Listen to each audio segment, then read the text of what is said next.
Fala aí, meu povo, tudo bem com vocês? Espero que sim. Vamos falar sobre Campeonato Brasileiro, sobre a rodada 21, que acabou de acontecer neste final de semana.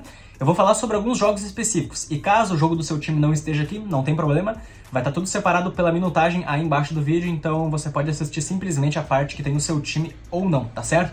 Vou falar sobre Atlético Mineiro 2-0 no Santos, Flamengo 0-0, Inter, Grêmio 3-0 no Cruzeiro, Palmeiras 1-0 no Vasco, América Mineiro 2-1 no São Paulo. Enfim, são esses jogos que eu dei uma observada melhor e vou poder comentar um pouco com vocês, né? Começando por Atlético Mineiro e Santos. 2-0 pro Atlético Mineiro, como era de se esperar. Eu acho que poucas pessoas imaginavam que o Santos poderia fazer alguma coisa contra o Atlético Mineiro. Embora o Galo não venha num bom momento, o Santos vem num momento pior ainda. Tá na zona de rebaixamento, tudo bem que tem uma chance boa ainda, claro, tem muito campeonato pela frente, com certeza tem muita chance de sair da zona de rebaixamento, mas no momento o Santos tá muito mal. E o Galo, por mais que não esteja num momento tão brilhante também, tinha um fator muito importante que era justamente a inauguração da Arena MRV. E é claro que todo mundo que joga num time que está inaugurando um baita de um estádio vai querer ganhar, vai fazer força, tem uma motivação muito maior para conseguir vencer o jogo. E foi o que aconteceu. 2 assistências do Hulk e 2 gols do Paulinho.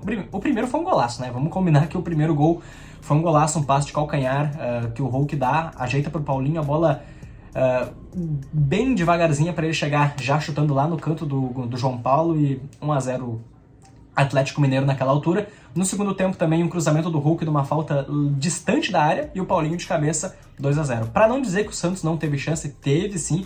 O Santos no segundo tempo não existiu, praticamente. Mas no primeiro tempo o Santos construiu pelo menos 3 ou 4 oportunidades de gol e 2 delas foram bem seguidas, logo em sequência com o Marcos Leonardo. Acho que é um cara que vai dar muito certo no futebol, tem bastante talento, só que teve, entre aspas, o azar de pegar um time desajustado do Santos e ainda no momento de crise. Um dos piores momentos da história do Santos, sem dúvida nenhuma, porque tô na zona de rebaixamento e a chance de ser rebaixado existe e é forte.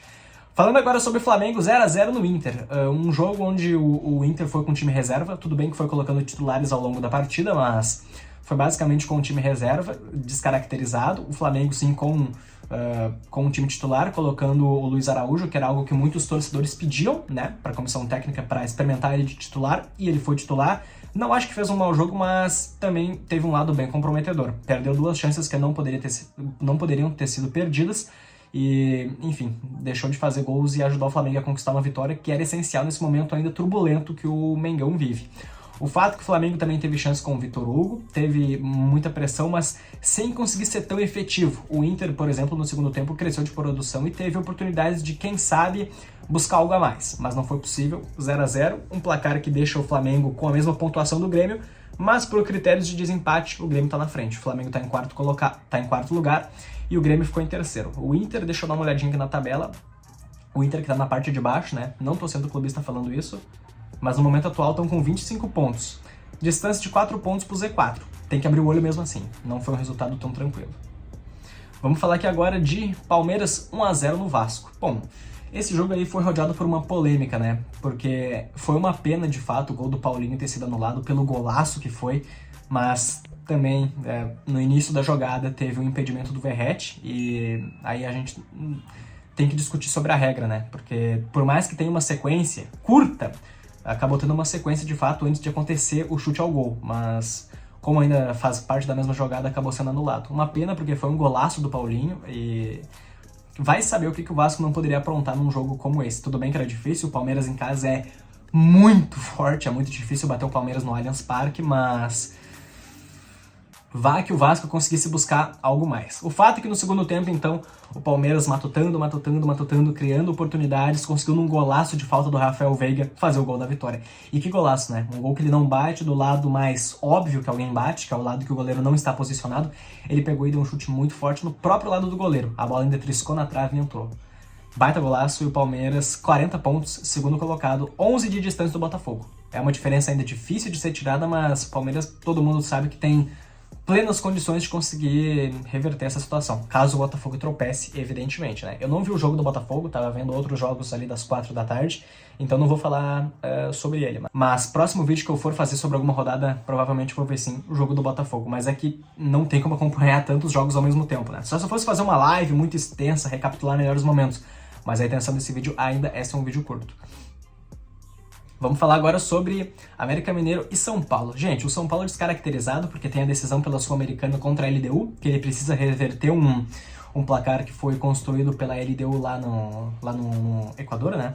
Então, São Paulo descaracterizado, foi colocando alguns titulares ao longo da partida quando viu que a coisa estava ficando feia, como Caleri, Lucas, enfim, o James Rodrigues de titular, e você vê claramente que ele é diferenciado, mas colocar ele para jogar só num time C, num time muito alternativo, também ele não vai ter muito companheirismo para conseguir fazer jogadas e criar chances de gol, obviamente. O América Mineiro foi bem melhor que o São Paulo, mereceu a vitória, fez 1-0 no gol do Mastriani, no cruzamento vindo da direita, o Mastriani que depois acabou sendo expulso, comprometeu o time, e vamos combinar que foi bem expulso, de fato, aquele carrinho por trás, aquele lance ali não pode acontecer, então acabou complicando a situação do América Mineiro. Embora o São Paulo tenha empatado só se encaminhando pro final do jogo, lá no segundo tempo, num gol do Alexandre Pato, onde ele bate o pênalti, o Matheus Cavicchioli defende, e aí o Pato consegue fazer o gol no rebote, num pênalti sofrido pelo Caleri, porque como eu falei, o São Paulo, quando viu que a coisa estava ficando feia, colocou alguns titulares para jogar.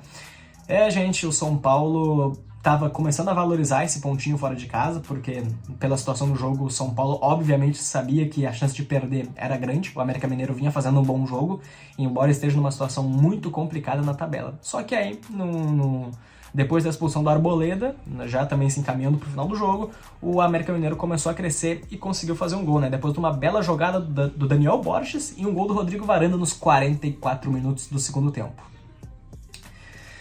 Ai, torcedor São Paulino, vocês estão sofrendo, né? Vocês estão sofrendo, vocês vieram de um grande jogo contra o Corinthians, naquele 2-0 que classificou o time para a final da Copa do Brasil.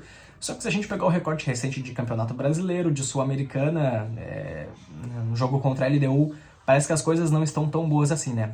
O América Mineiro estava a 10 jogos sem vencer e conseguiu essa vitória contra o São Paulo, para vocês terem noção. Complicado, né? Vou dar uma recapitulada aqui na tabela do Campeonato Brasileiro também, antes de finalizar o vídeo.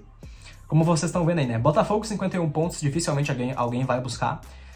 Eu acho que Palmeiras, Grêmio, Flamengo, Fluminense eu não sei, mas ainda são times que têm chance, só que isso aí vai depender muito mais de um tropeço do Botafogo que seja muito grande, muito alarmante, do que propriamente apenas mérito desses times aqui de baixo, né? Fluminense e Bragantino se classificando então para pré-Libertadores, e aí se classificando para Sul-Americana a gente tem Atlético Paranaense, Fortaleza, Atlético Mineiro em nono, começou a dar uma arrancada um pouco maior, depois da vitória contra o São Paulo e agora contra o Santos. Cuiabá, São Paulo e Cruzeiro. O Cruzeiro também, apesar do momento conturbado, está se classificando para a Sul-Americana nesse momento.